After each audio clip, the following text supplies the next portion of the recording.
Shri Krishna Sharanam Mama Om Gam Ganapataya Nama. Welcome back, everybody. So, today, as you can see by my relaxed attire, that we're not going to be talking exclusively spirituality today. And yes, before anyone asks, I have a whole collection of rockabilly shirts with like bass players on them. This is just how I dress. The other day, I did a video on Andrew Tate, and I kind of wanted to pick that up a little bit. So I did that before going to work. I was under a time limit. I wasn't exactly rushed, but I couldn't delve into things, and I just wanted to express some ideas. So today, I thought I would come back, talk about some other things when I'm not in any rush and I don't have to be anywhere, and just talk more. So, first of all, why am I talking about Andrew Tate on a religious channel?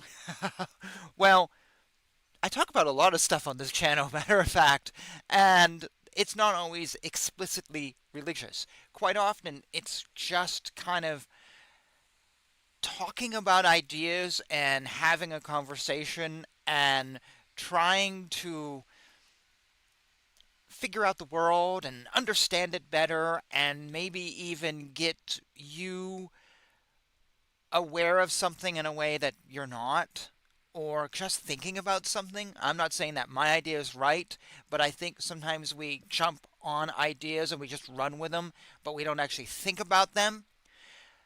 And as I said in another show, or actually a show I'm planning on doing, there's actually not as many enlightened people in the world as you think there is or who say they are. Because the honest thing is, I feel a lot of people just take ideas and run with it, but true enlightenment comes with dissecting an idea and taking it into you. And that's kind of what I'm trying to do, so you can become one of the elites who truly are out there and enlightened and not just following the crowd, thinking that that's making you special. Also, spirituality and social life for me intertwine. I know there's people who say, well, a politician shouldn't vote based on their religious values. You've heard that line, so that's why I'm using it as an example. And they talk about how, don't be a Christian, just vote ethically. Well, where do you come up with those ethics? People say, well, you don't need religion to have ethics. No, but you're likely basing your ethics on somebody who may have been responding to religion, like maybe you have ethics in line with Socrates, who wasn't necessarily the most religious guy, but yet his ethics were formed maybe inspired by or in reaction to some religion. So on one hand, yeah, you're kind of are using religion. So screw that for me. Don't try to get rid of stuff. Just if you have a religion, you're not going to be able to separate yourself from it. So let's not. Sorry, there's a huge truck outside. There you go.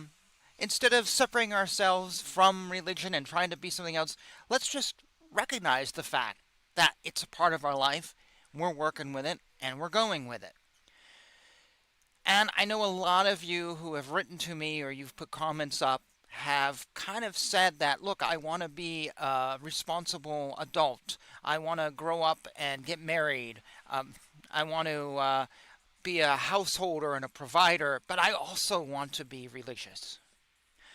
I want to find a way to help the world and do things productive, but I also want to have religious values. And I want those two to come together. So I don't see it as, well, you're either religious or you're not, or you're living in the world or you're not. I see it as together. And so that's why I do shows on these topics. Like I did a show on Jordan Peterson. I've talked about Trump and I've talked about others, or musicians that aren't necessarily religious. It's just, to me, it's all together. We can't start separating them out. And I understand there's people like monks and nuns who live separate from the world, but let's be honest, that nun that's living up the block who never goes outside, there's another nun who's paying the electrical bill, and there's another nun who's having to deal with the grocery store and get food. So somebody there is actually connecting with the world in order so somebody else doesn't have to. So that's sort of my view. Welcome anyone who's in the chat. It is open and I am looking at it. And I'm actually going out a little early today. Um, but we're going to have a talk about Andrew Tate and things. And so I haven't really jumped into it yet. Uh, I wanted to say first, though, that when I did my podcast a couple days ago on Andrew Tate, I was under the gun and I may have condemned him completely. And I want to just slide back a little bit on that and say he's not all bad. He's not completely evil. He has value. I've watched videos of him. Um, Actually, he was going viral on Candace Owens recently for sitting in his driveway in his underwear talking about something or his shorts. There are things Andrew Tate says which are actually really good and really interesting, and I would agree with. So if you thought I came away from that earlier podcast just saying avoid this guy like the plague, I'm really not. If anything, I would recommend that take a little bit from here, take a little bit from somebody else, take a little bit, and don't jump all in. Uh, so with that in mind, I wanted to share some thoughts today, and that I didn't really touch on in my earlier show. It's not necessarily Andrew Tate focused, it's just inspired by him on some things that I think are valuable as we get older and start our lives and do things. Today's show, like that previous one, is actually focused on the young men in my audience, and I know there's lots of you out there. As you find your place in this world and you try to find your future wife or your girlfriend or maybe your boyfriend or your husband, doesn't matter, or you try to become a monk or a householder or whatever, you're trying to find your place, whatever it is, because we all have our own place. This is for you. Before I get there, there is a comment that has come up in the chat. What do I think of Andrew's conversion to Islam? I don't think anything. If he wants to convert to Islam, that's cool. Personally, I don't know why. I have issues with the religion. I've read the Quran a couple times. I've worked with Muslims. I've been friends with them. I played in a band with them. I've dated them. I don't consider them all extremists. They're not. But there's some issues with the Quran that I have, and there's some issues with the religion. And I think of folks like Cat Stevens, Yusuf Islam, who pulled away and realized he was following something. I think of Sinead O'Connor, who I really like, but it's like she went backwards on so much of what she talked about by joining. So I just don't get it, but if he feels that's his way and that's what he wants to do, um, I'm all for people following what they feel is religious truth. To each his own, as you're commenting.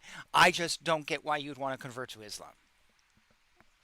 That's a theological discussion that would take us here into wild territories. Let me get something to drink, and then I just want to talk about other things. It's a great question, though.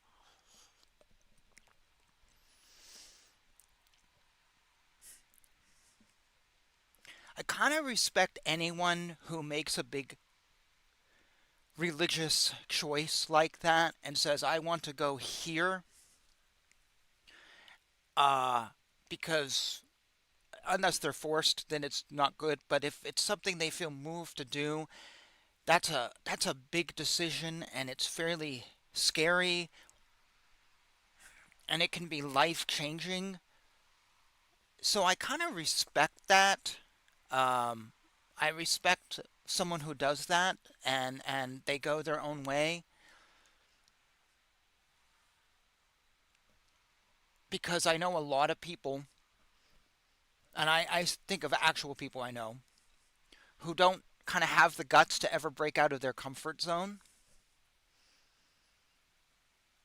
So, yeah, if he feels Islam is the way to go, good for him.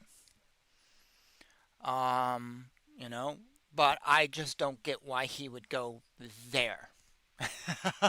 I just don't know why that would be his path. That's all. Uh, yeah. Basically, the comment is, but then again, it just doesn't make sense why someone would want to convert to Islam. That's really what I'm saying. That being said, like I said, I've known Muslims. I'm friends with Muslims. I have a love of Nusrat Fateh Ali Khan. I love his singing. Arabic music's really great. So there's a lot of things about it. I'm not condemning the culture of the Middle East or whatever. I'm actually reading a book right now about right after Napoleon and Egypt and the Muslims there. But the religion is just, yeah, it's sort of the best answer I can give. Let's talk about some other things, but that's a great question. Um,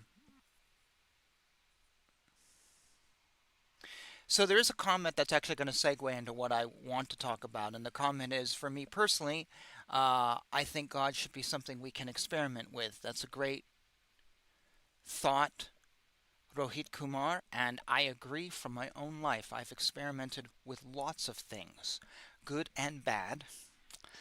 Some I'd rather not talk about because I'm embarrassed by them. Some are revealed to you all the time on this show.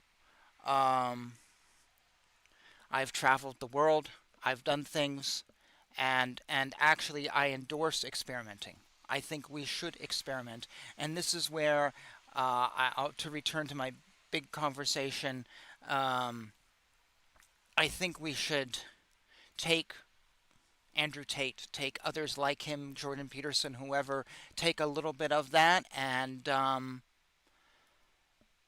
experiment with it. There's nothing wrong with that. We should also take from somebody else and experiment with that. It's when we jump all in that sometimes I worry a little bit.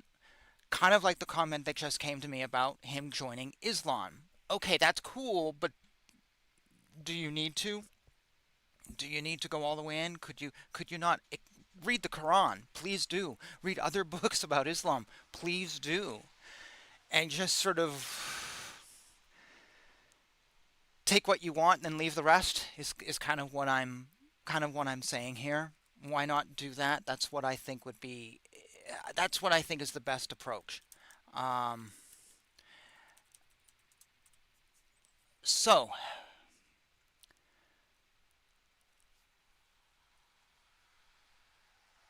I wanted to talk about actually that sort of thing of taking it and sort of experimenting with things and making our own, because one of the things I wanted to talk about today is making things your own. That was something I didn't talk about in my earlier show. And I think it's a way to become yourself and to learn about yourself. I mentioned in my previous episode, don't try to be Andrew Tate or whoever you want. It could be Jordan Peterson. I don't care. It could be whatever. Try to be yourself. Learn who you are. Learn that person, that jiva inside of you. Learn who that is. Um, be yourself. And someone commented, well, how can we do that? And actually, I think experimenting is one way of doing that. We experiment with something, we find out, oh, I'm into this and I'm into that, and we experiment with something else, and we grow different parts of our personality this way. And when we just try to be one thing or like one person, we let other parts of our personality fall away. We are not developing other things in my personality. Does that make sense? For example, if I just want to be Andy Warhol, it's just a random obnoxious example, then that means I'm going to kind of be a weird guy who doesn't talk a lot and then rants about people behind their back. Okay, but what about all the other parts of my personality? What about all the other things I might like, which are going to be ignored because I'm just focused on being this one person? If I just want to be Andrew Tate, Maybe I'll be this macho guy who speaks loud and is kind of brash. But what about more compassionate parts of my personality? Will they be developed? Maybe, maybe not. If I want to be like Andrew Tate, flying in big airplanes and with big cars, well, maybe there's a part of me that really likes simplicity. That's going to be ignored. And that, to me, from my own experience, that's how we grow, is by experimenting with all these different things. So, okay, I like the fancy cars, but then I also like the simplicity. So we try to find something in the middle. That's how we kind of find ourselves. And how do we find that um, middle? Is we take these things that we're imitating and we make them our own. Okay? We we we literally borrow from Andrew Tate, or we borrow from Islam, or we borrow from whoever we're talking about, or whoever we're interested in, and we don't just put them on like a mask, but we try to make them our own. We try to really get into them and make them, okay, this is okay, I'm going to be like Andrew Tate, but I'm also going to be me. And that's how I think we really, really find who we are, which answers the question from my last podcast, how we find out. That is how we do it. We don't just imitate. We actually kind of like, okay, suck it in. Let me give you an example in case this doesn't make sense. We all know Keith Richards of the Rolling Stones. And if you know Keith Richards and how he writes the songs of the Rolling Stones, he literally will play a riff from a song that he likes, and he'll just play it over and over and over again. And eventually it will kind of change form, and the next thing you know, we have the riff to a Rolling Stones song that sounds nothing like the original song. He took that riff and he played it over and over till it kind of became him, and it came out to be something that he felt connected with. Yes, he was imitating, but then he took it on to himself, and it became now the Rolling Stones, which is very distinct from whoever he was copying. That's sort of what I'm saying. We take something and we work with it, and we do our thing, and then we kind of find how we connect with it in our unique way, and then we become a brand new thing. So the comment that came up is, we're simply a collection of our impressions, which is true, but they're not disconnected. They're together, and they're then creating a brand new individual. Sort of like also a child takes things from mom, takes things from dad. The child's not exactly like dad or exactly like mom, a little bit of both. And then takes things from kids at school and becomes their own identity. And it's a very natural thing. If you have children or you've been around children, you see how the child becomes their own personality. That's what I'm saying. The problem is, when you're a child, it sort of happens naturally. You take all these influences on you and you just grow up and you develop. But when we become adults, we tend to get very comfortable and stuck in our ways. And so taking new things on us becomes like work. We actually have to work to do it. It's not a natural thing like a kid. So it's a weird thing. So in a way, we actually have to kind of become children again and be open to things and bring these things into us, and then we grow. Now, what happens to a child as they bring these things into themselves? They become their own person, but they also become, no, let me rephrase this. They also start to connect with who they really are. If you have kids, you know, or this is what my mom did to me anyways.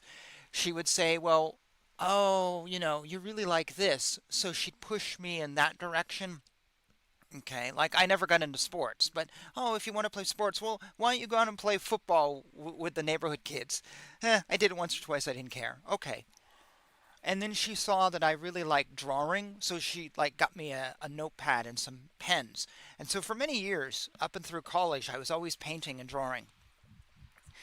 But it didn't click. And then she saw that I really liked reading. Oh, okay, so she was ordering books for me, and like, oh, here's an interesting book. She would get coffee table books for me, discount, and just here you go. And I would just suck it right up. So it's like, oh, okay, he really likes that. That's connecting with something internal. Um, she knew I liked music, and she used to order books for me related to music, not really knowing what I would like, and then I would just like read it and suck that book right up, and then it would connect with, oh man, I really like jazz music, or I like this, or and then I would start to find who I am. And it was a very natural thing. But when we become adults, we become comfortable, and we don't do that anymore. We become very closed off to things, and I'm sure you know people who are closed off, and then they're always struggling, like, oh, life is tough, but because there's a part of me that feels like they've become closed off, so their personality has stopped growing. And I'm telling you not to do that, continue to grow, but it now feels like work. So if you like something Andrew does, or you like anyone, Andrew's really just the example of the day. Take it in you, suck it up, see what you like about it, and then spit out the stuff you don't like. Spit out the part of that Keith Richards riff that doesn't work for you. Replace it with something else you do like that does kind of work with you, and then go with it. And you know what? Over time, you're going to change, and you're going to grow, and you're going to discover new stuff, and you're going to become this synthesis of things and changes, and you're just going to blossom into who you truly are. And you're going to have your inner connections and whatever, and everything's just going to happen. You're not going to be closed off to stuff. And when that happens, you become your own person. And when you become your own person, you become attractive to other people. When we look at Andrew Tate, when we look at Jordan Peterson, um, I don't know, you could name even Donald Trump, for example. One of the things many people find attractive about these folks is they're kind of unique. They stand out because they don't blend in. They don't act like other people. Or Ted Nugent is a good example too. Um, they just kind of are going their own way, and they're doing their own thing, and they come off as very secure and strong. And a lot of us kind of like that. I like people like that. I don't find them scary or intimidating. I just find them very interesting. These are folks who have connected with something. They know what they're like. They know people make fun of them. They don't care. I don't think Donald Trump really cares if people make fun of him. He just goes with being himself. And if it's a little weird, and he's got a weird way of speaking, and he tweets like a madman, he's fine with it. He ain't changing. There's something kind of admirable about that. It's like he just seems to gut it. He's got it. Or Ted Nugent, who speaks his mind and doesn't care and likes his bows and arrows. That is very appealing. And I think that's what I'm saying is find yourself, and you will become appealing to people. Don't just do what other people are doing. Don't just imitate other people. Don't just follow the crowd, because no one will pick you out of the crowd. Be yourself, and you'll stand out. And that was a message I didn't get in the first video that I kind of wanted to talk about a little more.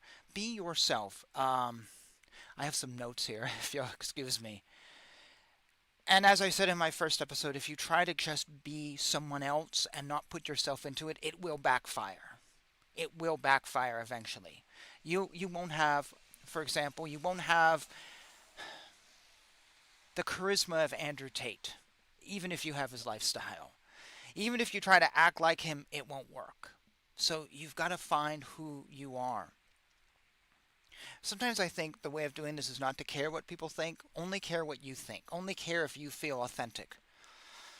Which goes back to the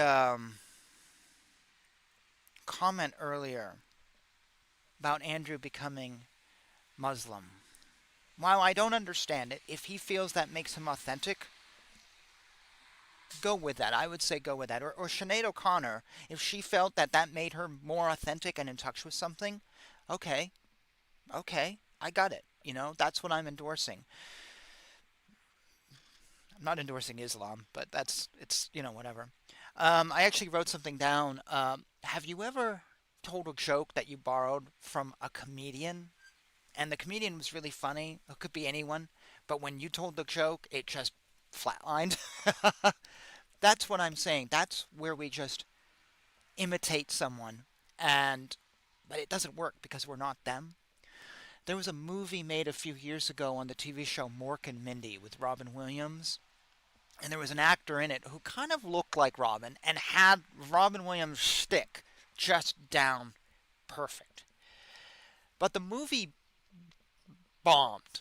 And a lot of people kind of looked at this and went, "Yeah, it's Robin Williams, but it's just like an imitation. It just doesn't really work." And I think that's what happens to us when we try to be somebody. I'm going to be the next Jordan Peterson. I'm going to be the next Bill O'Reilly or the next AOC or the next Narendra Modi or whoever you want. Just name anyone. People see some inauthenticity about it, just like that Robin Williams movie. It's like, yeah, that's Robin, but it's kind of not. And they see that and they react to it. So you're trying to be someone, but it doesn't work. It's not the same as a comic just put up. Whereas in something like hmm,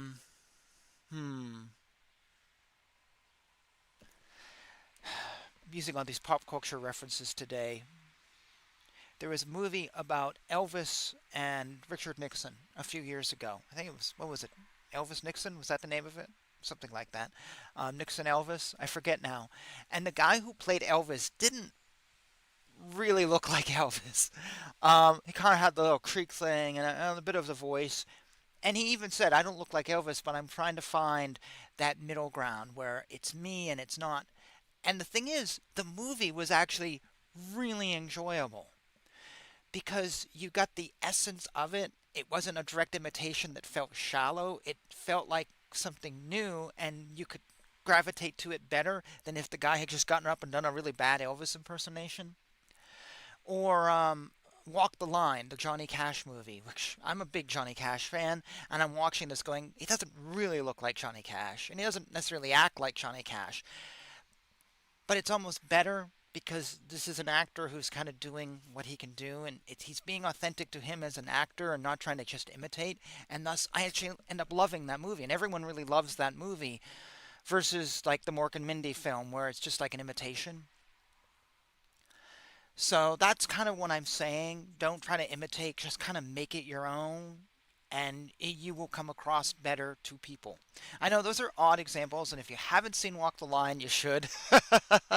um, and then you'll pick up what I mean. So a question just went in the comment. Lots of great comments are here, and I can't respond to all of them. Um, how do we know when we are being authentic, when we are being real?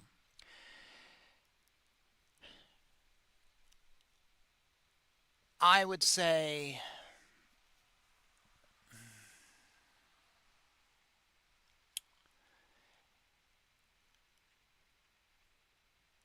you know it if you are aware of yourself. Have you ever walked into a room with relatives, uh, maybe a relative that you didn't like, or you'd had an argument with, but for the sake of this gathering, you just put on a smile, or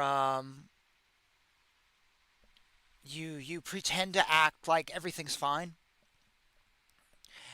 Uh, I think you know in that moment that you're being inauthentic with someone. You know you're kind of lying through your teeth. You know you're faking it for the sake of this party so there won't be an argument. How do you know that you're being inauthentic? You just sort of feel it in the moment. You're aware of yourself in the moment. You don't question it. You know you're faking it for the party. So I would say when you go out and about, be aware of yourself in the moment. Be aware of how you're responding to things. That's kind of Zen talking, actually. Um, but it's becoming aware of the moment, becoming aware of yourself, and becoming aware of how you're interacting with people, and you begin to pick up some authenticity. Um, that's my answer to that question. You just sort of develop some sense of where you are and what you're doing and how you're interacting with people. And sometimes you're going to be inauthentic with someone, like that relative, and you're going to know it. And it's like, okay, right now I'm inauthentic. But at least you're aware of that inauthenticity. It's being aware of how you're acting and and just being aware. It's hard to explain because I'm talking about a feeling that I can't actually put into words.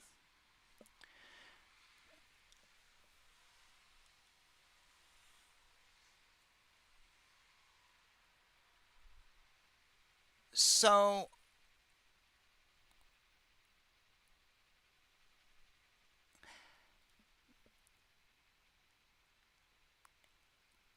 yeah, I'm just going to rest there with that thought. And I'm going to move on to something else that I had a note here. Oh, goodness sakes. Let me scroll down on my phone. I was thinking to myself the other day, and what was it that I wanted to talk about? Oh, there was speaking of inauthenticity, we had a car wreck the other day outside of my house. Um, and this guy got to have a car, his man bun. He's got a good 30 extra pounds on him. Very tight, flowery shirt. He had a beard. He had super tight jeans on that were a little bit high waters, around the ankle. And my girlfriend and I looked at him, and went, we just kind of looked at each other, going, "Okay, he's straight out of a textbook." I don't know what we call this, the man bun soy. I don't know, wannabe hipster, whatever we call this. You guys know what I'm talking about. Now, if you want to wear a man bun, fine. You want to wear tight jeans, fine. But was he being authentic? For me, I looked at the guy and went, "You are literally 100% out of like a magazine or out of a blog. You look exactly like everybody else." To me, that came off as inauthentic. It was just like trying to follow a crowd. Um, and it was just like, okay, I think that's one reason I wanted to continue this talk was I saw that and was like, oh my gosh, that's comes off as inauthentic. And that was sort of what I've been talking about earlier. Um, let's see.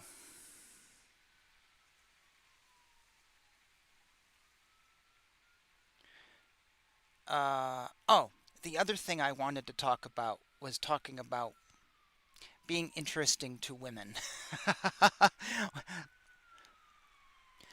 I'm going to upset some people if I say this, but as someone who's nearly 50,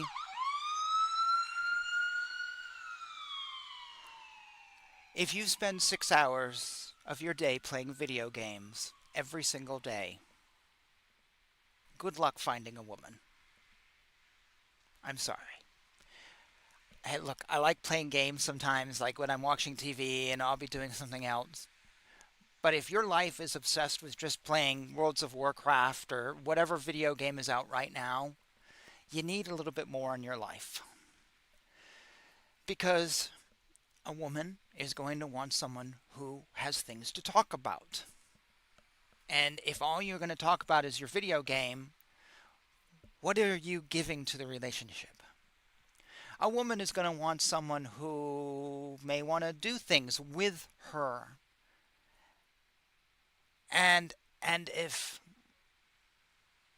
you're playing a video game, well, there's maybe no place for her. So what is she getting? Um, a woman is going to want someone who maybe maybe who's interesting. But if you're just going to level 16 of Zelda, which you've been playing for a year, is that really that interesting? We just did the whole conversation. Oh, what are you doing, honey? I just got to level 16. Okay, that's it. That's the entire conversation. That's it for an entire year. What else are you going to talk about? how cool level 16 is, which she doesn't even care about. A woman also is going to want a guy who maybe shows that he's not selfish because she's maybe looking for father material.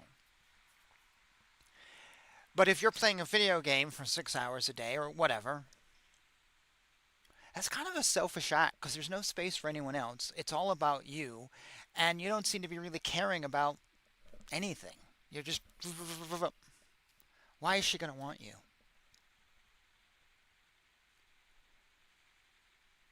If you are playing a video game all day, you likely don't have a great job.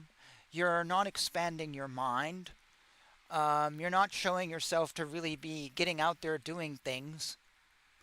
And a woman is probably going to want someone who has good career potential.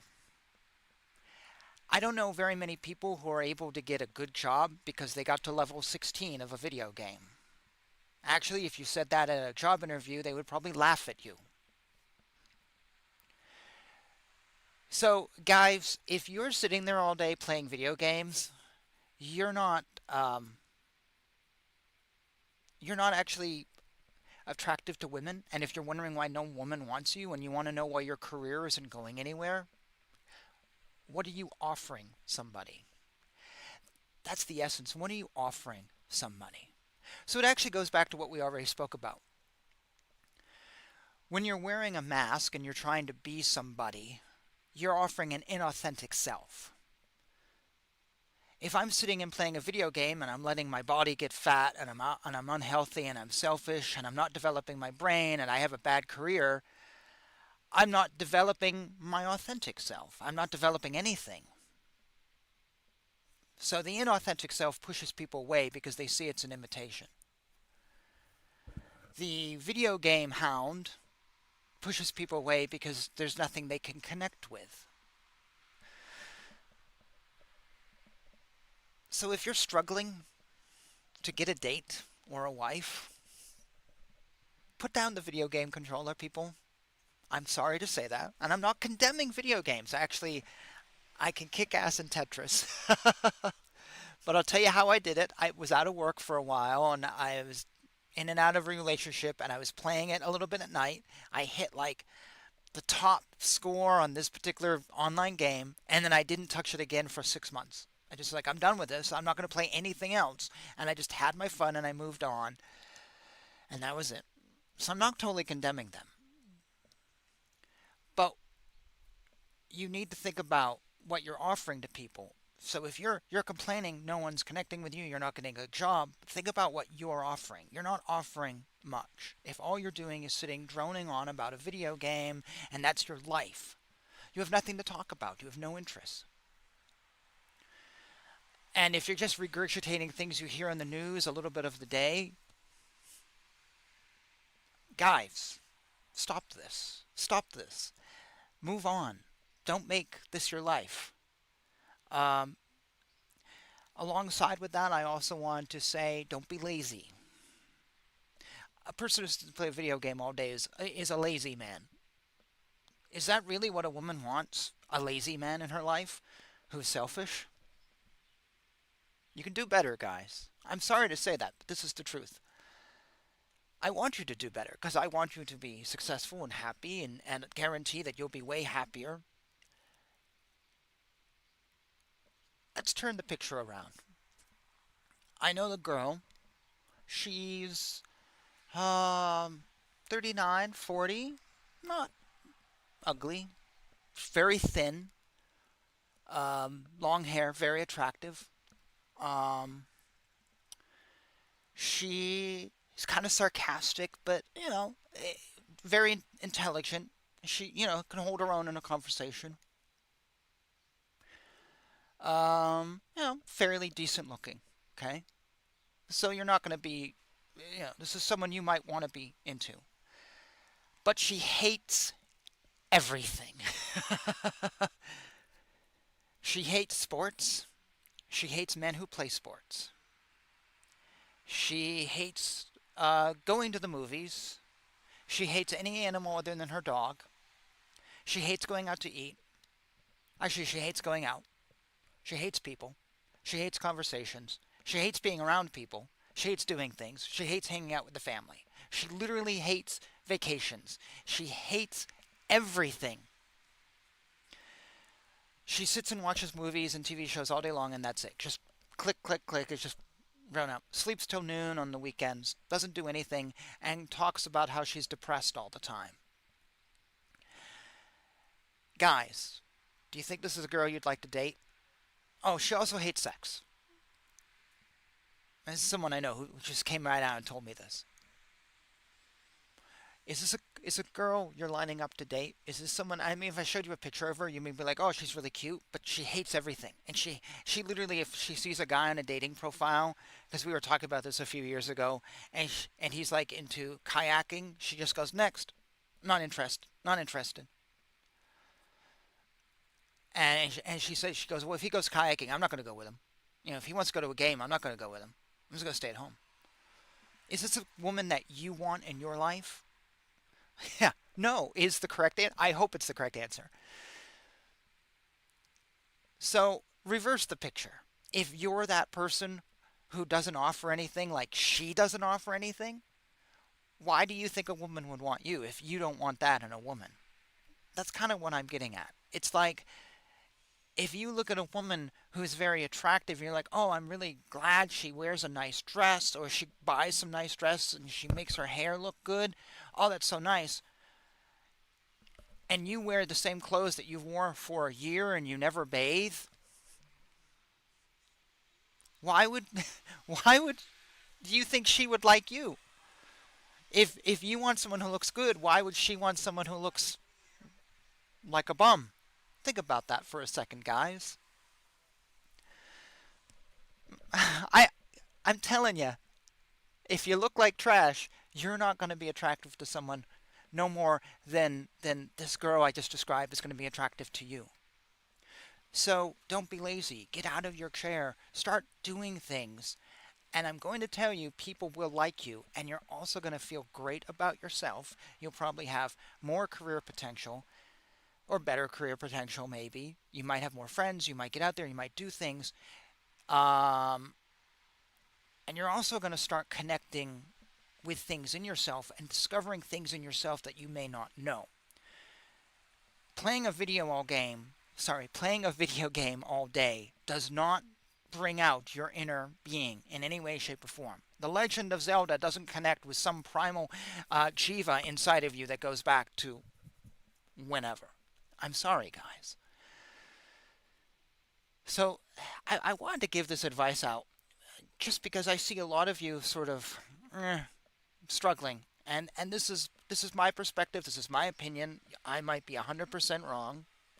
Um, and I know it's kind of like, what the hell am I saying? But I really want people to succeed in life. I've been like this my entire life. I've always looked at people and go, oh my God, how can I help you? How can we make your music career better? How can we do something? I started a music label many years ago, which I don't do anymore, but I had it because I remember growing up and seeing musicians in coffee houses going, who else could hear this musician? Oh my God, this is such a great musician. So I started a music label to release some stuff by smaller musicians. I've promoted things. This has always been me. So I'm not just saying this stuff to get views or whatever. I'm actually, this is who I am. I just want everyone to be lifted up and living their best life, and just going for it. I also think that depression is a pandemic, a true pandemic. I think a lot of the world is depressed, and I think a lot of it just is being disconnected from ourselves. And so I'm doing this odd sort of off the cuff talk today on a topic I haven't talked about before because I really am rooting for you, and I want you to be lifted up.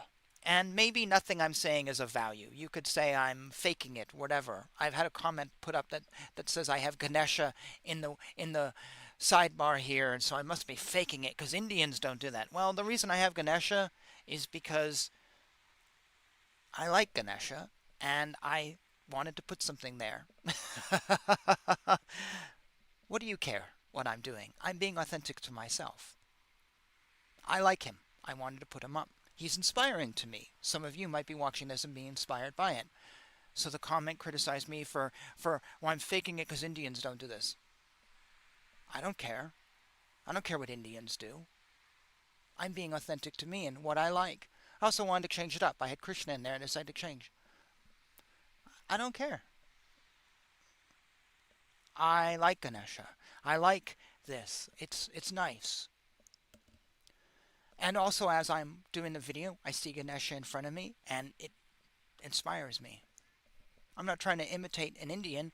If I was, maybe I'd have a different backdrop. Do you think I'd have my bass behind me, or God, what do we see here? Yeah, R2D2? No, my girlfriend's pillow and stuffed animals? No, I'd have something way different if I was trying to imitate an Indian. I might be wearing a three-piece suit, but I'm not. I'm being authentic. I'm wearing the shirt that I wear around the house all day. I'm being authentic.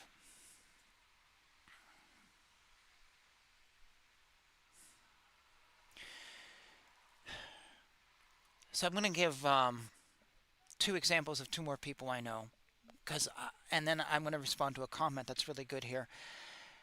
I give examples of people I know without naming them because there's no reason to call someone out specifically who's not famous, because I don't want you to think I'm just riffing and making stuff up and quoting someone out of a book. I'm actually telling you about people I know and I have encountered in my life, because I want you to believe that I'm coming from an authentic place and my examples are coming from things I know.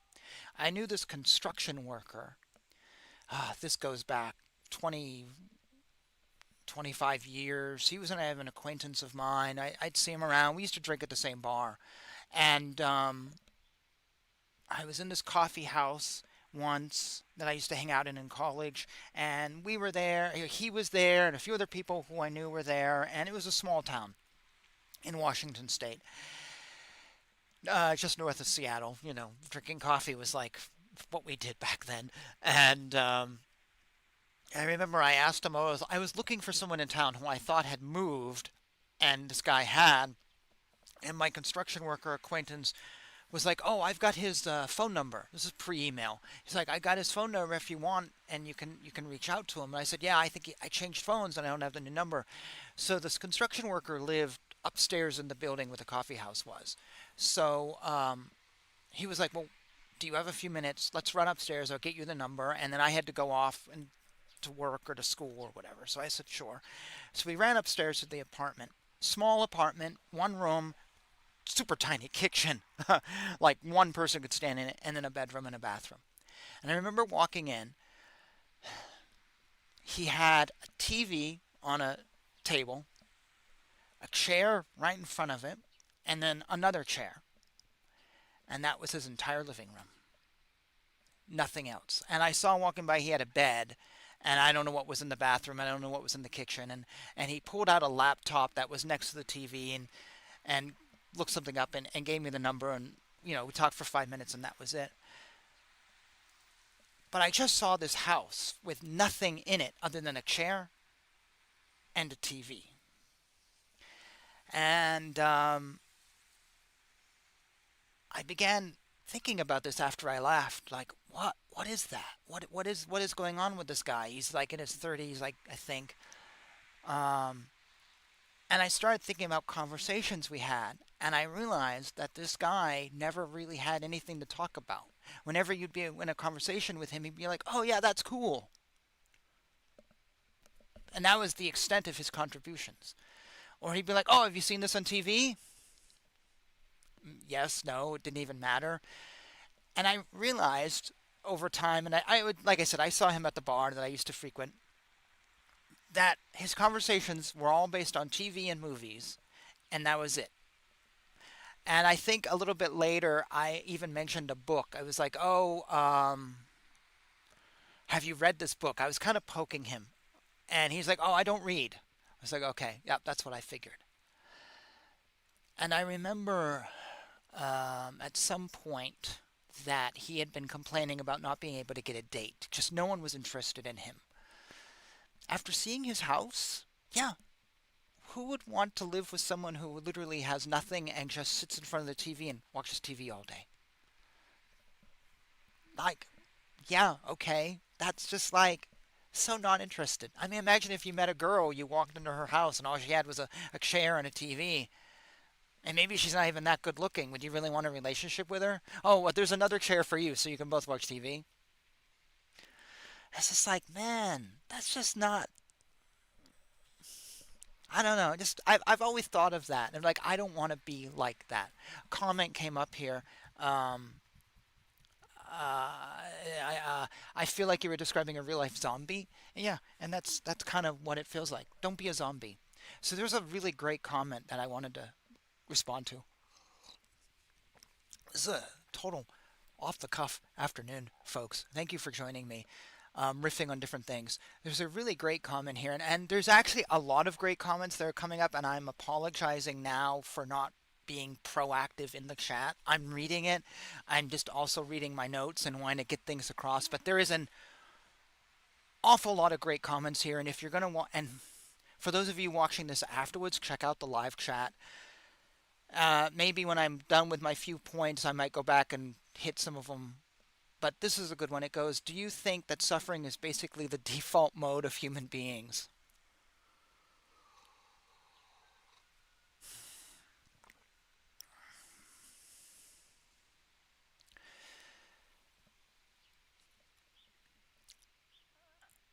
Not necessarily. Um, Not necessarily. So I wanted to immediately say yes. Have you looked outside? No matter how beautiful the day is, life sucks, as they say.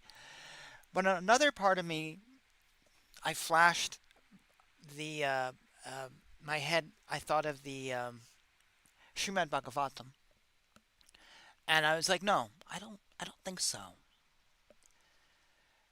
So I have read on my YouTube channel the first 4 or 5 books so far, or the first 6 books of the Srimad Bhagavatam, though they've not all gone live. And in book 3 or 4, canto 3 or 4, we get a discussion of the creation of human beings, Lord Vishnu, Lord Shiva, the creation of Manu and beings or whatever.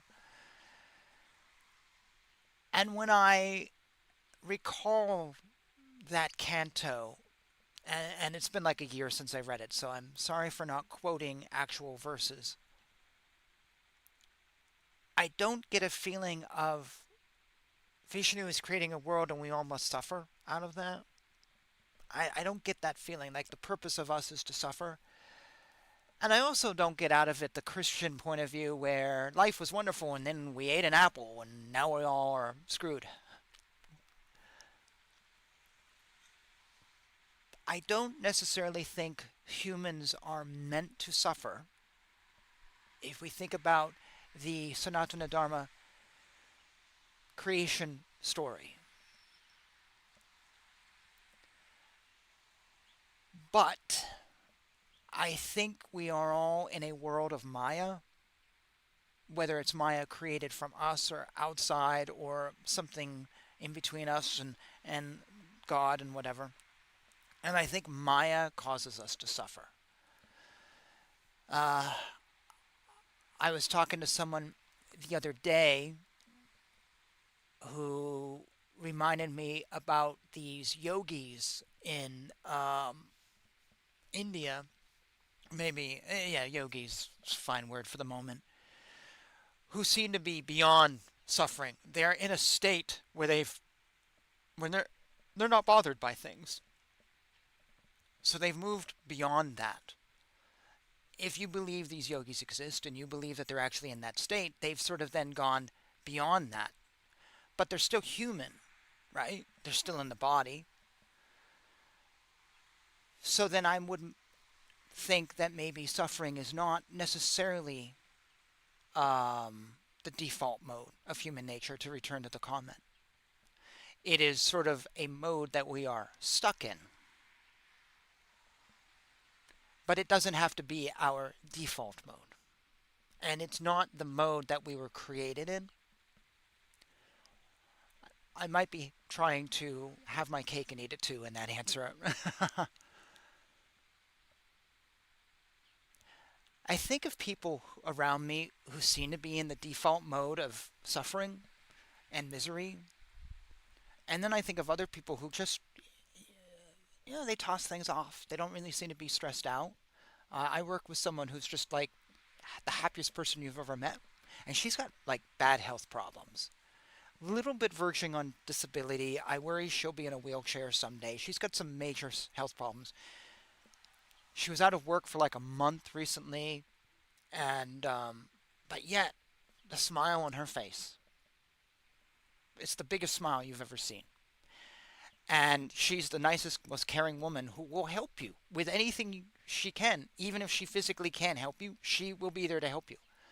And it's like, how can you be so happy in the face of what is some horrible physical ailments? She doesn't do drugs. She's not on anything. She does get upset at hockey games. She's been known to argue and fight at those. um, and you see someone like her who's in a really bad spot, but just is happy. And then I have another friend who's, his life is okay, but he is a miserable son of a gun who has just been depressed in the 15 years that I've known him. That's his state of living, is just being depressed over nothing. He's got money in the bank. He doesn't have to work. He's fine. It's like, what are you depressed over? So I don't know if it is our default mode. I like that term though, default. That's a very a nice term. I may have to borrow that down the road. um, that's actually a good phrase. But I want to say yes because I look around at me and I just see so much, and you know what I mean. Life is hard, but sometimes I don't know if it's our default mode.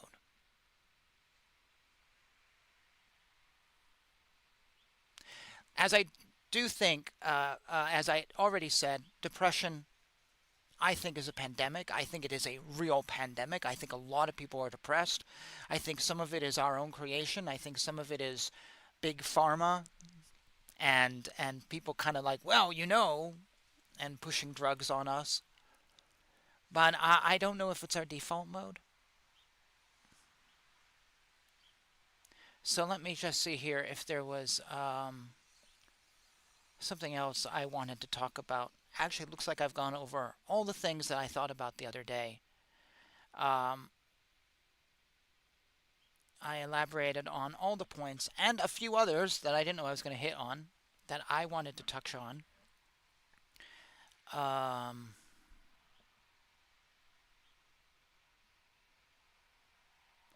so I'm actually wanting to go over the comments because you guys have been, or at least a few of you, have been very profuse and saying a lot of stuff, and I just wanted to just see if there was anything I didn't hit that was really good.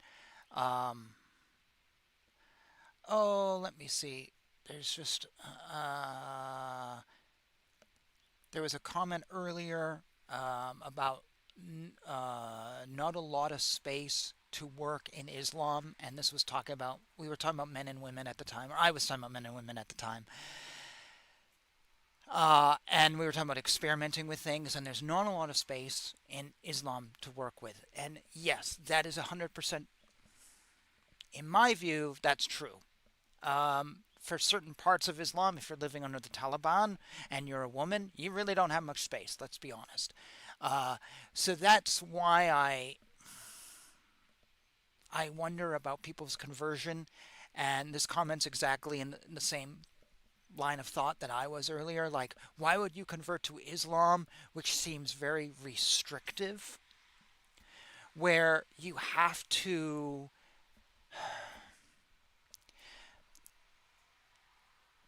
make your personality conform to the religion, even if that means sort of getting rid of parts of your personality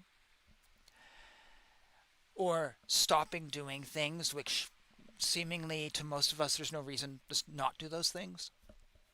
and it feels like it's very restrictive and it cuts you off, and I don't know why you would want to join a religion that cuts you off from things.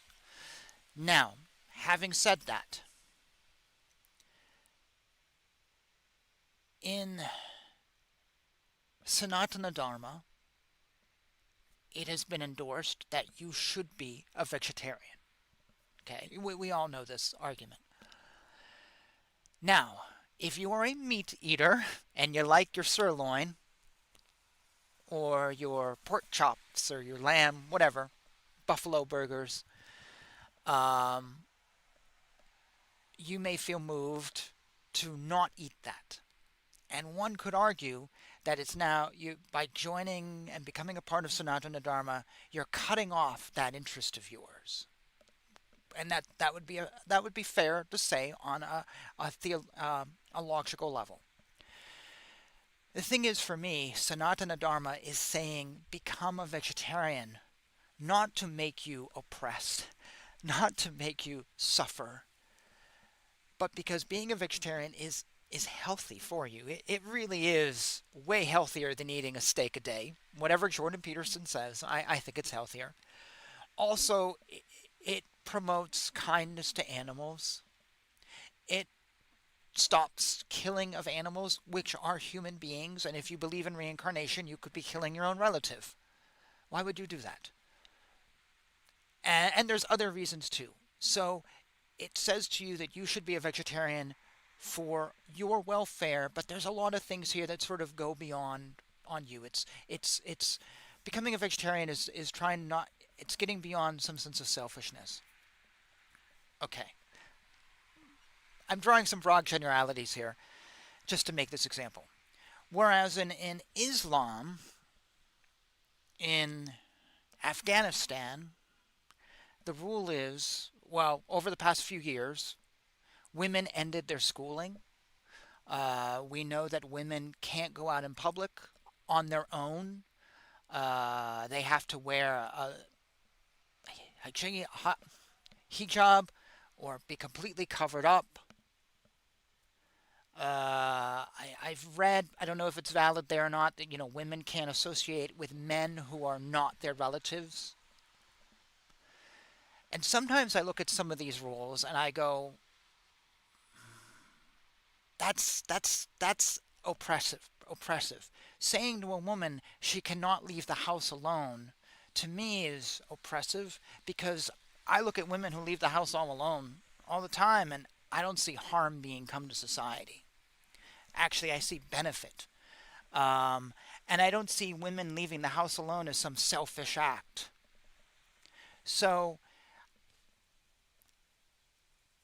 I think there are some religions that give you this advice, like be a vegetarian because it's actually good for you. You will be healthier. Whereas in other religions like Islam are telling women you don't need to leave the house ever, and if you do, you have to cover your head, you cover your body from head to toe. How is that benefiting women? Is it really benefiting women? And I don't necessarily see the benefit there. So to go back to the comment that started this, I don't understand why you would convert to a religion that just has rules that seem restrictive for the purpose of being restrictive, not really to your benefit. So I don't understand a conversion to Islam. Now, there are probably other reasons we can give. I'm giving probably an odd example, and I understand that. I'm speaking off the cuff here.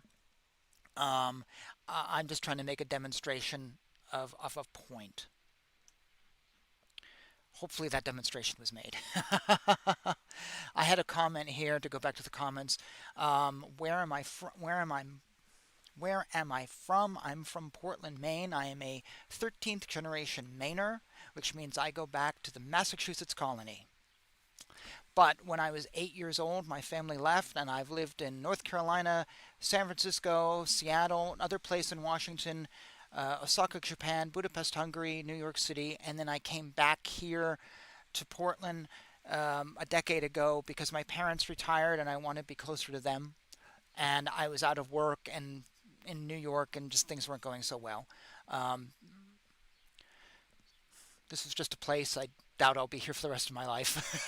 It's just a place. So that's where I am, and this is where I'm from.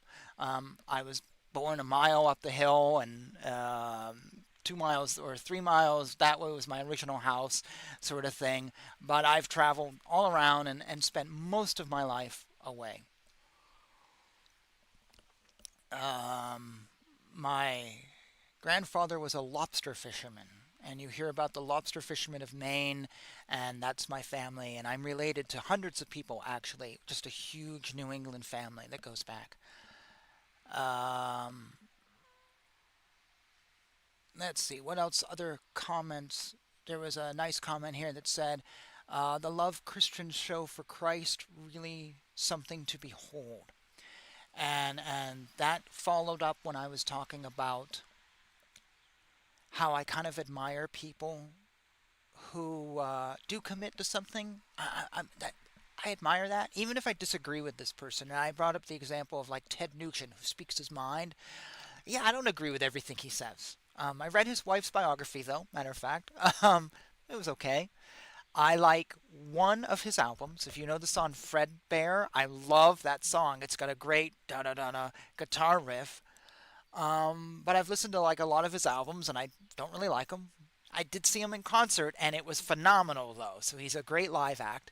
A lot of what he says is just kind of like sometimes I wonder if he's trying to get attention, which is fine. But at the same time, from what I've heard, he's always been like he is now. He's just sort of grown into this. But if you go back to the 70s, he was always saying things that were a little bit out there, conservative, or whatever. And I actually kind of find that really, really interesting. Even if I don't agree, I just really find that interesting. Because, as I said, there's a lot of people who live in a comfort zone. So to see someone who sort of breaks the comfort zone and just gives the finger to society and just doesn't care, or cares, but what his set of values is not your set of values or their set of values. It's a different set of values. That is inspiring to me on some level. I am inspired by that. I'm not inspired by someone who plays video games all day as a couch potato. I'm not inspired by someone who just says what everybody else says and follows the crowd. That's not interesting to me because I want to live my life to the fullest. And yeah, I like folks like that. Speaking of musicians, I'm a big fan of Morrissey and Lou Reed. I love those guys. Both of them were curmudgeons. Morrissey's been called out as racist countless times. His label even dropped him. Lou Reed is he was wild, but they're so unique and they're so themselves that just I really really like that. And that even kind of goes for, to go back to the comment, to religious folks too. So we see someone who's really committed to a religion, Zen Buddhist or a Muslim or whatever. They're really committed to something that we may not agree with. Like, I don't agree with Andrew Tate becoming a Muslim, or Sinead O'Connor, who I really like. Sinead O'Connor, beautiful voice. Her last album brings tears to my eyes. And I've read her memoir. Uh, And to see her convert to that just boggles my mind. But she converted to it, and until the day she died, she was into it. And it was really inspiring for her. And she made some music between her last album and the time that she died. She made a few songs, and they're really lovely songs. So while I don't get it, yes, it's like, wow, I'm inspired by you. Uh, because you're following what you feel is true and what you're right, and that is inspiring, and we should all be inspired by that. I have a Christian minister friend in town who's very famous in town for protesting Planned Parenthood. He's an anti-abortion guy, and that's his shtick.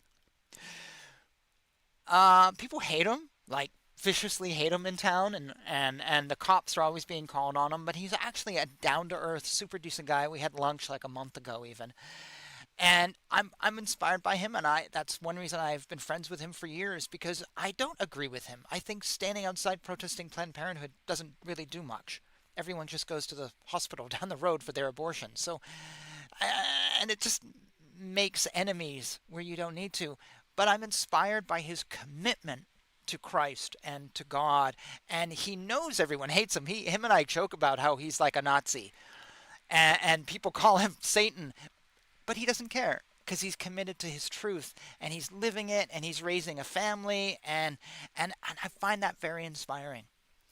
Uh, because he's just doing his thing and he's really open. We had like a 2 hour talk on Hinduism, and he was just he was asking questions and was just fascinated by it, and you know he's not like super Christian conservative, doesn't want to hear anything or argues the Bible. No, no, he's really open and a decent human being, and it's interesting because he's so comfortable in himself, and him and I are like the same age too. We're in our late 40s and we've done ups and downs. He's so comfortable in himself at this point. He doesn't really care. He's not out to convert everybody. He's not trying to push his agenda. I mean, he has his agenda, but he doesn't talk to anyone on the sidewalk. He just holds a sign. If you want to talk to him, you can, and he won't argue with you or yell at you or anything. He asks a lot of questions. He's just very comfortable. So it doesn't matter to him if he's the outsider, because it doesn't matter. And I just find that really that's inspiring. So this comment, the Love Christians Show for Christ, really is something to behold. I think there's something there. We can find people who really inspire us. Um, what else was there? I'm riffing off the cuff now whenever I'm getting. Another comment, it is wonderful to see how each human being is a unique individual, and that's it, uniqueness. If you don't believe in reincarnation, that means you have one life. So why not be living as unique as you can and be an individual for your one life? If you do believe in reincarnation, you're going to get a second chance. But you don't know what that's going to be. Maybe you're going to be a cow. Maybe you're going to be a donkey or a tree. So live your life fully right now.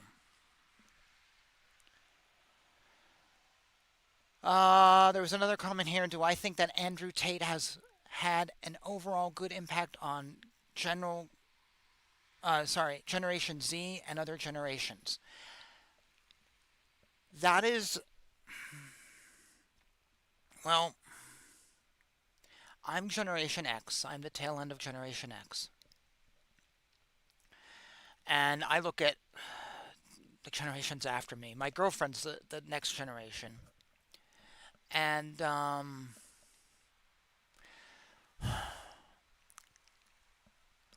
I think it's hard to say in the present. Uh, I would say come back to me in 5 years and then we'll see if he has had a good impact or if he really didn't have an impact.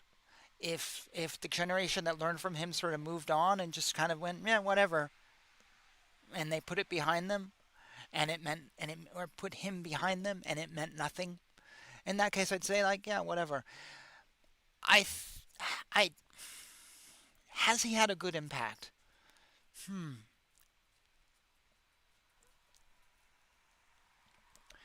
I think there's some things that Andrew Tate has done which are not good, like his money making background. Um, I think his intentions, though, are a little selfish. But anyone who's trying to become famous, let's be honest, there is an element of selfishness because you're having to push yourself out there. So I don't hold that against him too much.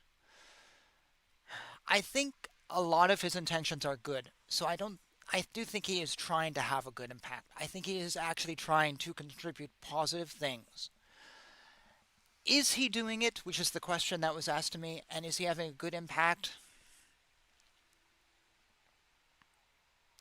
I don't know because I'm not completely in the head of Generation Z or whatever other generations there are existing right now. I don't know if he is inspiring someone to get off their ass, to go to the gym, to stop playing video games, then yeah, I think he's having a good impact. Also, he's agreeing with me, so I guess I'm biased.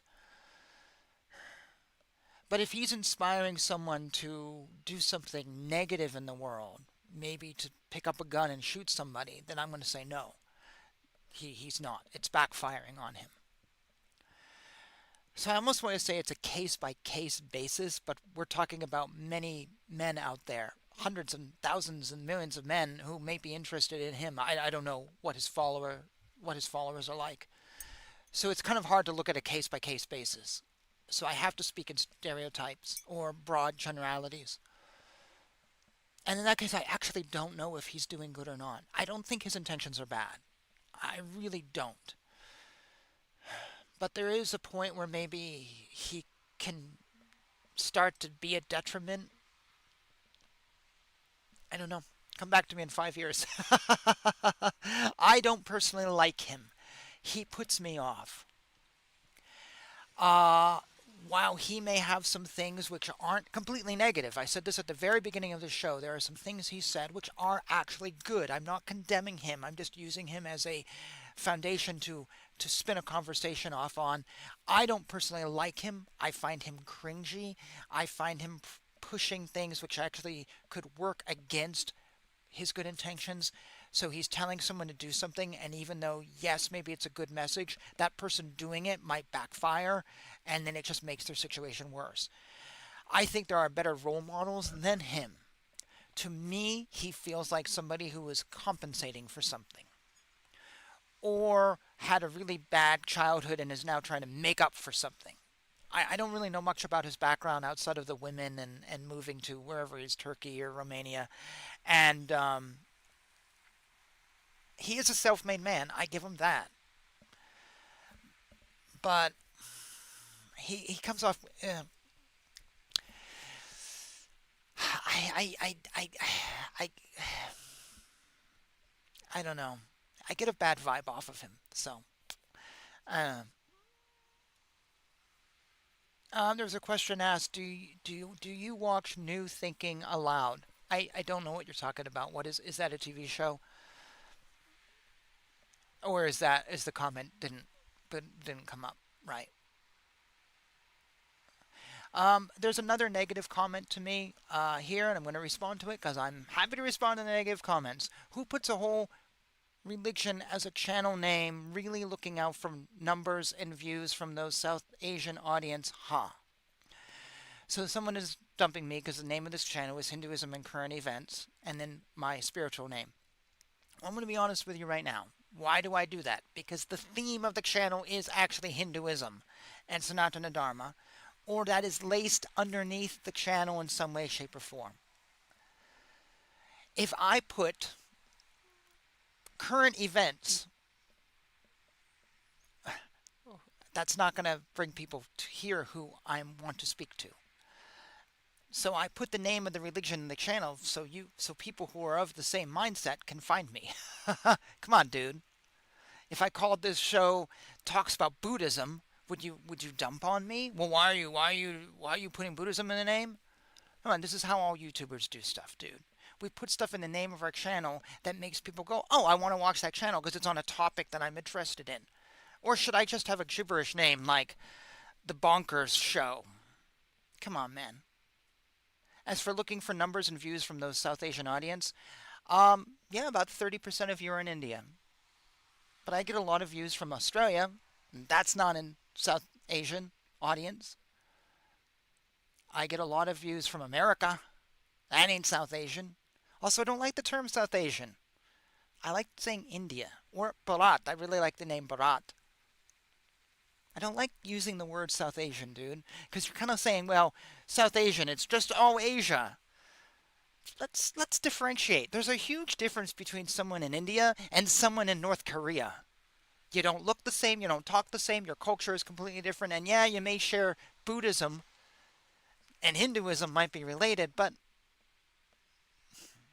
you know, that would be like saying everybody in North and South America. Well, there's a huge difference between me and someone in the mountains of Peru, and actually someone in Canada.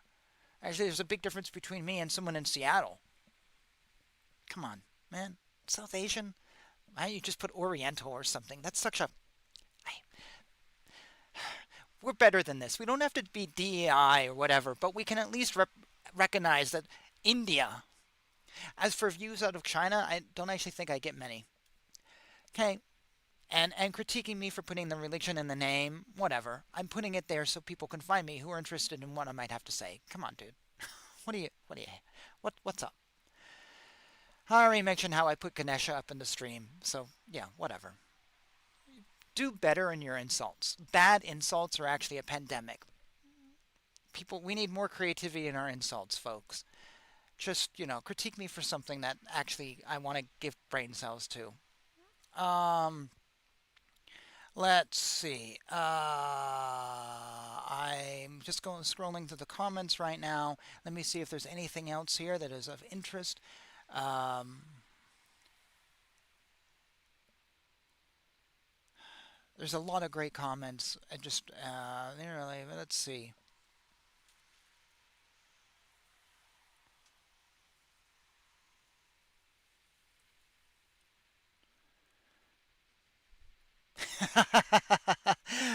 The last comment that was made was, I mean, you're not being a militant vegan, but kind of showing some sympathy to animals, which should be the baseline compassion for all human beings. I laugh because of the militant vegan. Yeah. We don't have to be militant about anything, actually. So my girlfriend is an ex-vegan. She stopped because she's an ultra marathon runner, and she's training for a 100 miler right now. And I think the vegan eating wasn't working with her running, but I remember her telling me once she didn't care for the militant vegans. It's like, oh, come on, you're giving the whole world a bad name. Don't be militant. You can be a vegan. Vegan is fine, great. But I used to know I actually used to know a raw foodist, and he was like, yeah, I'm a raw foodist. Yeah, ho hum. It was like he didn't push it on anyone. He didn't condemn folks. Whatever. Whereas, and I knew this girl once who was vegan or vegetarian. I don't remember. We went on one date. We were set up by a mutual friend, and the I knew she was a vegetarian. So I chose a restaurant where we could go, which I knew had lots of choices. She ended up asking the waitress if the waitress ate meat, and the waitress went yes. And the girl I was with, well, we had to go to a different restaurant. She didn't appreciate that fact that her waitress was serving her meat in a restaurant that serves meat. I'm like, oh yeah, this date is dead before it's even starting. I think we actually, I think we bailed on dinner and went to a bar instead. And I never saw her again. It was just like not a waste. I wasn't going to do this because it was just so militant. And when you're militant, you actually I think you shut people down. And these are folks who aren't aware of themselves. Do you know you're being militant? I understand you have your views, but do you really realize how you're pushing people off by being so militant? Lighten up a little bit, be a little more self-aware. And that reminds me of a story, and I may end on this story. I was actually going to tell this in a different podcast, but I seem to be just on a roll here. So this is a story that I heard from the guru Adi Da Samraj when I was following him like 15 years ago. And I always thought this was a really interesting story, so I just want to share this. And it kind of ties into a lot of things that I have touched on today. So Adi Da told the story about, so he had 3 daughters, and he was telling the story to his devotees. This might even be online.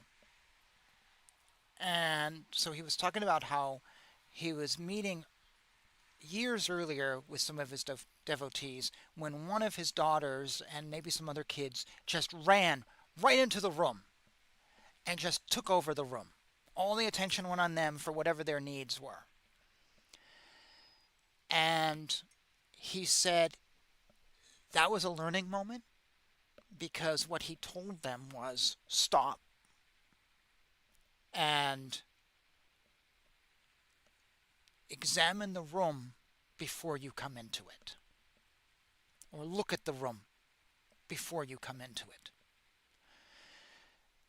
And I always thought that was very interesting, and that's why it stuck with me. And so he elaborated, and now this is my own words because I don't remember exactly what he said. He goes, when you enter into a room, be aware of what you're coming into, know who's in the room. Um, Maybe is an emergency meeting of something, and people are discussing something very important. And if you come in there going, hey, I just watched this great TV show, and you want people to listen to you, are they going to? No, because they're not focused on you. I used to have a friend.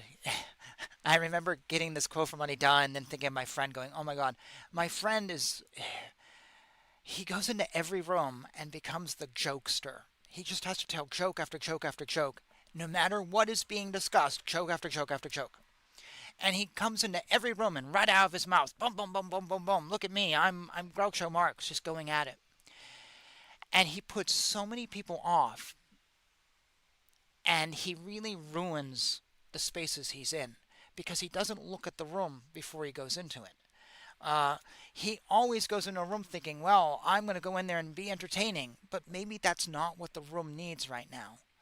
Maybe the room needs something else. Maybe the room needs seriousness. Or it doesn't need you to be loud. Maybe somebody else is doing this. It's a very sort of, I guess, an alpha male personality where you have to have the attention on you. And I just remember so many times he would come in, he'd start telling jokes, and the conversations would just die instantly. And it might be a really cool conversation, and it was just dead. He just killed it. And then he's sitting there kind of like, well, why ain't anyone talking? Well, because you didn't read the room. You didn't look at the room first. And that has always been something that stuck with me and something that I've kind of tried to do. I don't always do it. And it ties into a sense of self-awareness, which I talk a lot about on this channel. When you enter a room, see what's going on in the room. Be aware of where you are. What are your needs? Do you need the attention of somebody right now? Or can you maybe hold off for a little bit? Read the room. And I share this bit of advice because I think it's something most of us don't necessarily do. We just take whatever moment we're in and we bring it to where we are. And then we wonder why people are reacting negatively to us. Well, it might be because we're lacking self-awareness in ourselves and we're lacking a sense of awareness of events around us. And we end up sounding like one of these militant vegans who are just sort of pounding into everybody, and they're not aware of, well, maybe right now we don't have to talk about veganism, whatever. And this is just such a great bit of advice. I actually wrote this a note. I wanted to just do a podcast just with that advice because I just really like that. Read the room. Read the room. And you will start to find things are very different, and the way you relate to people and the way people relate to you is really interesting. And you start to really be aware of things. And it's just it's something we don't do, but I think it's something that if you start to put in your life, it's just going to be amazing. Let me give you an example. Have you ever been at work, perhaps, or studying for school or something, and you're in the middle of something and a friend comes up to you and they start talking to you, and that's fine, you're okay with that. And then and the point has been made, and now you're ready to go back to work, but they keep talking, and they keep talking, and they keep talking, and they bring up another point, and another point, and another point, and another point, and you're like, okay, and you don't really want to say, I got to go back to work, or I'm studying for my law exam, whatever. And you're like, come on, can't you figure it out? And maybe you start to go back and you start to look, and they're not figuring it out. See, they're not reading the room. And then it's a weird situation where do you push them off or what do you do? Or then you're like, I know I've literally done this. We're like, oh, I've got to go. And you pack your stuff up and you leave. And then after they leave, you maybe come back or something. That's someone who's not reading the room. That's someone who's it's all about them.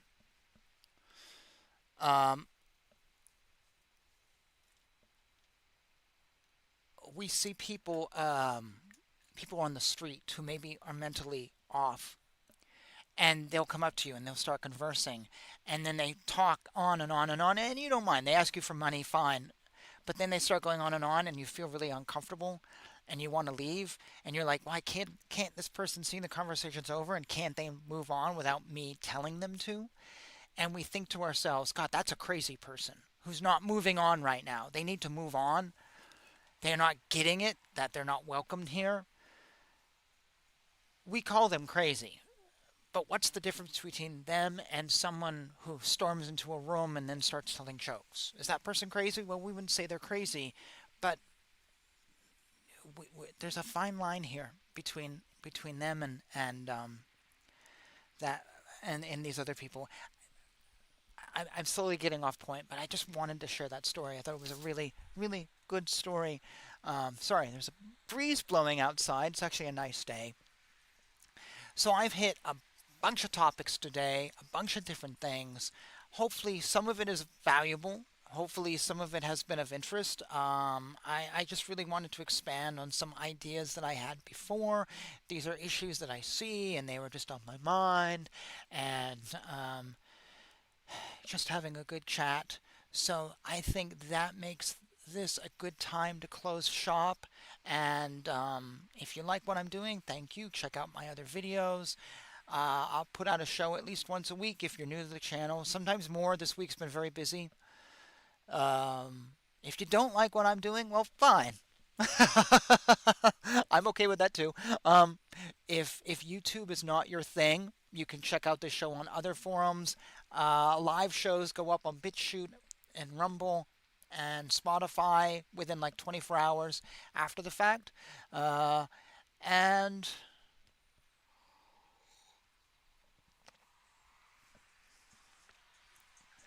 yeah, I think that's all I want to say.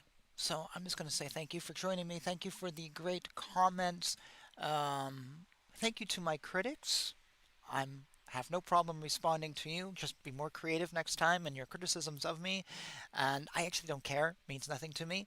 And I'm not going to be taking Ganesha down because I just put him up this morning. I'm not taking him down because you don't like him or someone in India is not doing it because I don't care. You mean nothing to me. I don't care because you're not going to come back and watch my channel anyways. And he's inspiring to me. And that's important. So, yeah. Oh, and if you want to know my shirts of a band, it's the album cover of a band called Bamboozle with the Bass Pixie, a band that I really, really like. And if you're just curious, I think that's enough chit chat for today. Thank you for joining me. Thank you for being part of my afternoon. I wish you all the best. If you're suffering in the heat like I have been, I've gotten dehydration twice this week. I even had to take a day off from work. I'm totally sympathetic, and please take care of yourself. Electrolytes. Get some electrolytes. They do help. So does Red Bull the other day when I had a headache. So, yeah. Thank you for joining me. As always,